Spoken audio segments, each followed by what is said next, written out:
আমরা প্রথমেই ধরেন কথার কথা জিজ্ঞেস করি, ভাই তুমি কোন দেশে যেতে চাও? তো ওর স্বপ্ন হচ্ছে আমেরিকা যাবে। আমি বলি যে আমেরিকা যাবে, তোমার আইএলস এ কত আছে? বলে ভাই আমার আইএলস তো নাই। তোমার ব্যাংকে কত টাকা আছে? ভাই আমার 20 লাখ টাকা আছে মাত্র। 20 লাখ টাকা যে আছে ওইটারও কে স্পন্সর করবে? আমার বাবা। বাবার কি ট্যাক্স ফাইল আছে? না ভাই। তাহলে তো তোমার আসলে কিছুই নাই। তাহলে তুমি আমেরিকা যাবা, তুমি ডিসাইড করতেছো কিভাবে? আমেরিকা যাওয়ার জন্য তো তোমার এই জিনিসগুলো আগে ফিক্স আপ করে তারপর ডিসাইড করা উচিত।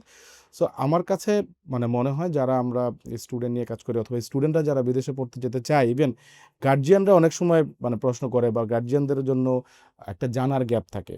বাচ্চারা যা বলছে তাই কিন্তু গার্জিয়ানরা আসলে মেনে নিয়ে তাদের পিছনে দৌড়াচ্ছে।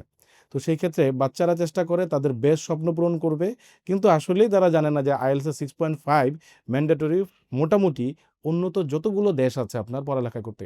বাট তারা কিন্তু আইএলটিএস ছাড়াই রিস্ক নিয়ে নেয় যে ভাই আইএলটিএস করতে পারবো না, আমাকে কোনো রকম পাঠিয়ে দেন। স্টুডেন্ট ভিসায় কিন্তু কোনো রকমভাবে পাঠানোর কোনো অপশন নাই। ইটস মাস্ট যে আপনাকে রিকোয়ারমেন্ট ফুলফিল করতে হবে। তারপরে হচ্ছে আপনার অ্যাপ্লিকেশন করতে হবে, আইদার আপনি করেন, আইদার আপনি কারো হেল্প নেন। It's up to you.